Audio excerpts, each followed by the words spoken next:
One team has more experience than the other, but one comes in extremely hot. Who you got? Oof. It's a tough call, to be honest. My head oftentimes says the Warriors, just because of that experience that you mentioned, having been there so many times. And then also I think because they're going to have a higher level of appreciation because of what they've gone through the last two seasons. But then my heart leans towards Boston. You know, this is a young upstart team. We forget they are battle-tested when it comes to the postseason as well. Multiple conference finals appearances, the growth and maturation of their young players, and an opportunity to kind of seize the moment. So it's a tough call for me, and one that I'm not ready to make just yet. Well, I think it's going to be a 6 or 7 game series. I know everybody wants a prediction, but I kind of like to see how they match up. Obviously. We don't know from the regular season. You know, if you go look back at those 2 games that they played, there were so many guys that didn't participate, and the teams were so different. If you go back to the first matchup, I mean, Boston wasn't even a playoff team. Completely the different. First third of the season. Second matchup, Steph goes out, doesn't play. Of course, the situation and so it's hard to get a gauge. I do think that this will be the Warriors' toughest challenge this postseason. There's no doubt about that. The Boston team, if they're healthy, they've got depth now. They got the defensive intensity still there. They've improved offensively. So I'm still torn, man, right now. I can't recall a scenario where I so like both teams. Some of it's personal, you know, because of the players and the coaches involved, but also just because of the journeys that they both have been on. So I'm just anxious and excited to see it. I know there are a lot of prognosticators out there, and most money, I would believe, is going to be on the Warriors. They got home court. They had the better regular season record. They have the best player in the series. But there's still a reason why we play these games, because we don't truly know how this thing's going to play out. Your head and your heart say 2 different things. However, they do. If we look at his wardrobe, maybe that's telling us something. I mean, I forgot about that money green.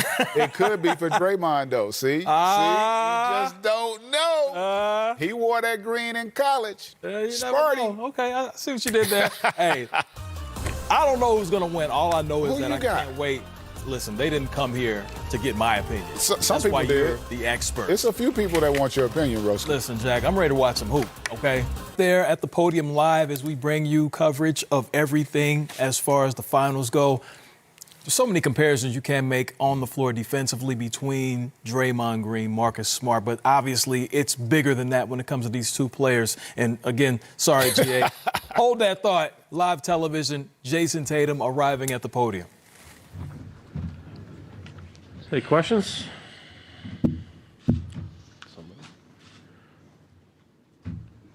First question right up here in the front.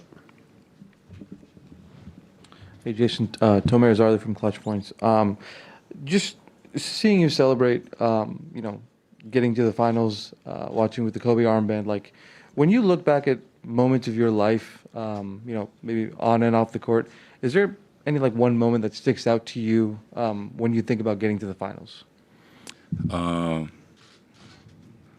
One moment, it's tough to choose one moment. I just kind of reverted back to being a kid.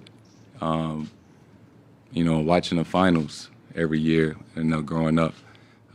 Every kid can imagine themselves being in the NBA and being in the finals. But actually living out your dream in real time is a surreal feeling.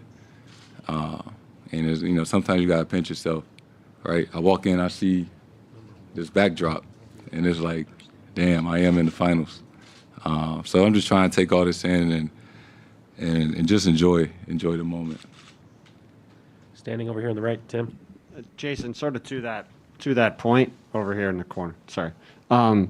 Obviously, you mentioned different background, being here for the first time. You guys have obviously been to the conference finals a bunch, been in the playoffs, deep into the playoffs a bunch. Does it feel different now that you're here? Does it feel like a different level of the playoffs or a different level of excitement, or is it sort of an extension of what you've been through before? No, it definitely does feel different, right? It's a lot more media, a lot more obligations. So it definitely does feel different. I'm sure basketball is still basketball, but, all the things leading up to it, it's unlike anything else. Jeff in the middle. Jason, Jeff Zilgate, USA Today. The other night after Game 7, you had mentioned that, and you brought up the topic that people had talked about the idea of splitting you and Jalen up, and you said instead of splintering, you became closer. How and why did that happen? What was it about the relationship that you two have that allowed you guys to make it work?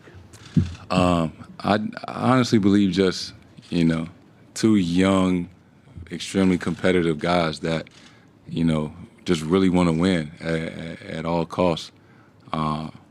So I think, obviously that made us closer in the sense of we just wanted to figure it out. Not necessarily prove people wrong, but just prove that, we can win and put ourselves in a position to do that. And it was tough, right? At, a certain time we was 3 games under 500 and an 11th seed. I'm sure not many people would have thought we would have gotten to this point. But, there was always a sense of belief between us and the group that we were capable of figuring it out. Melissa here on the right. You talked about how you're kind of living out your dream after, as a kid growing up, always watching the finals. Do you remember watching the Warriors specifically in the finals? And what do you remember from that? And what does it feel like specifically to go up against them? Yeah. I think they won in 2015, right? I was still in high school. I had just finished my junior year. And David Lee was on that team. And David Lee is from St. Louis. We went to the same high school. So, yeah, I've been watching them for a very long time. Joe? Hey, Jason.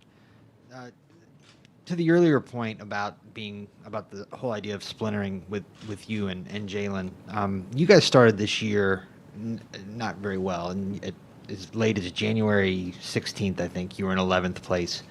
Did you have a concern at that point over the start, and then maybe this actually wasn't working out? A concern, no. Were there like moments that were tough, right? That was just like, it was very frustrating and, head scratching and all those type of things. It was more so just how can we figure it out? It wasn't like, man, we can't do this. This is, we got to figure something else out. It was tough. There were definitely some tough moments because, I always remembered the fun moments. My first year going to conference finals, the bubble year going to conference finals when, we were winning all the time. And, the beginning of this year, every game was like, I don't know if we're going to win. Like, it's a lot tougher than it probably should be. And that was something I wasn't used to. Any other questions? Right here in the front. I asked Jalen this, but like you guys have come close in the playoffs, but you've had your shortcomings as well. Does that, over the course of your career, does it make you question anything that you're doing? Does it make you rethink some things, or do you kind of just continue down the path because you kind of trust in what you're doing? A little bit of both. I'll be honest. For myself, there have been times where I question, am I the right person, to kind of lead a group like this? And, never like doubted myself, but, just moments after some of those losses and, the tougher parts of the season, it's human nature to kind of question, yourself and things like that. But, just always stick to what you believe in and trust in the work that you've put in. It can't rain forever. Say it again. There's someone you lean on in those moments when you question yourself. There's someone you lean on in those moments. It's a group. This is a team sport. We lean on each other in those moments.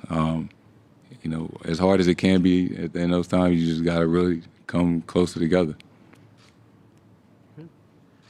Gary? Jason, you've talked about your relationship with your dad and him being kind of hard on you coming up and pushing you, but then it's kind of paid off, obviously with the gold medal and with this. How's the last year? Have you guys communicated more, less? Have you kind of understood why he puts you so hard? I mean, when you reached the finals, what was the conversation like with him just to finally break through that door? Yeah, I mean, me and my dad, we talk all the time, and he definitely challenged me in some harsh ways, in some tough ways as a kid, right? Whether I definitely give him credit. I wouldn't be here, without him and how hard he pushed me, to the extreme a lot of times. And it might have been tough on our, father-son relationship, but I wouldn't change it, because obviously the man I grew into and, the player. But, since I've gotten to the NBA, he's much more of a fan, much more of a parent, not really coaching me and things like that. So, he'll be at these games, especially in the finals. Thank you, Jason.